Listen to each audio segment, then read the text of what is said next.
4x वजा 5 भागिले 2 बरोबर x वजा 7 भागिले 3. हे आपल्याला गणित आहे आणि हे आपल्याला कसं सोडवायचं तुम्हाला माहिती पाहिजे. बरोबर आहे. आता यामध्ये कधी लक्षात ठेवायचं, अशा पदावलीमध्ये ज्या ह्याचा तिरकस गुणाकार करायचा. काय करायचा? तिरकस. ह्याचा असा तिरकस, ह्याचा असा तिरकस. तिरकस समजलं तुम्हाला? तिरका गुणाकार, तिरपा गुणाकार. आता तिरपा गुणाकार करताना पहिल्यांदा पदावली व्यवस्था घेऊन घ्यायची. आता 4x वजा 5 आहे, हे 3 आहे. हे 3 बाहेर कंसात येत नाही. कंसात काय टाकायचं? हे 4x वजा 5. 4x वजा 5 बरोबर चिन्ह आहे असं. इथं 2 आहे, 2 बाहेर घ्यायचा आणि हे कंसात टाकायचं x वजा 7. बरोबर आहे का? आता यामध्ये तिरपा गुणाकार. हा 3 आणि या कंसामध्ये कोणतं चिन्ह नाही, मग कोणतं चिन्ह असणार कंसाच्या बाहेर? हे 3 मध्ये गुणाकाराचं चिन्ह लक्षात ठेवायचं. काय काय असणार याच्यामध्ये? गुणाकार असणार. आता याचा गुणाकार करायचा. 3 चौक किती आहे? 3 चौक 12. x आहे असा 12x. परत चिन्ह वजा आहे असं. 3 5 15. 3 5 किती? 15. बरोबर चिन्ह पलीकडं. 2x. 2 गुणिले x किती येणार? 2 गुणिले x किती आहे? 2x येणार. किती येणार? 2x. वजा चिन्ह आहे असं 2. 2 7 14. 2 7 किती येणार? 14. आता याच्या पुढची स्टेप 12x 2x म्हणजे जे x ची पद आहेत की नाही ती एकत्र करायची. म्हणजे एका बाजूला कुठल्या तर आणायची. x जी आहे ना बाजूला ते एका बाजूला कुठल्या तर आणायची. आता इथं 12x आहे, 12x आहे.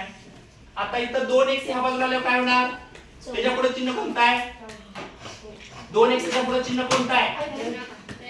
अरे याच्या पुढे कोणतं चिन्ह आहे?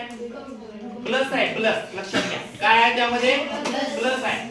हा प्लस म्हणजे काय होणार? 2x ह्या बाजूला आल्यावर काय होणार? मायनस होणार. काय होणार?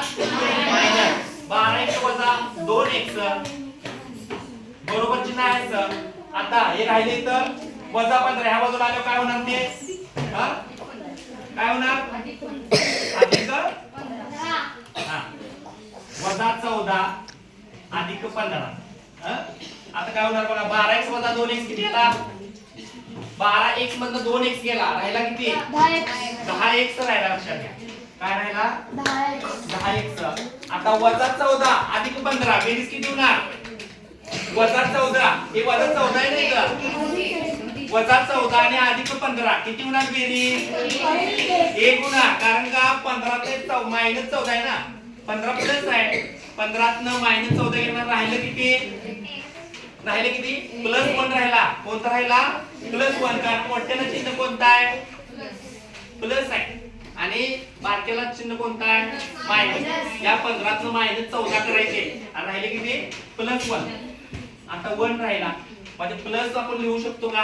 लिहायची काही गरज आहे का? ते चिन्ह लिहायची काही गरज नाही. अजून किंमत आली का आपल्याला? x ची किंमत आली का अजून? नाही आली. 10x आहे. इथं गुणाकार आहे x बरोबर.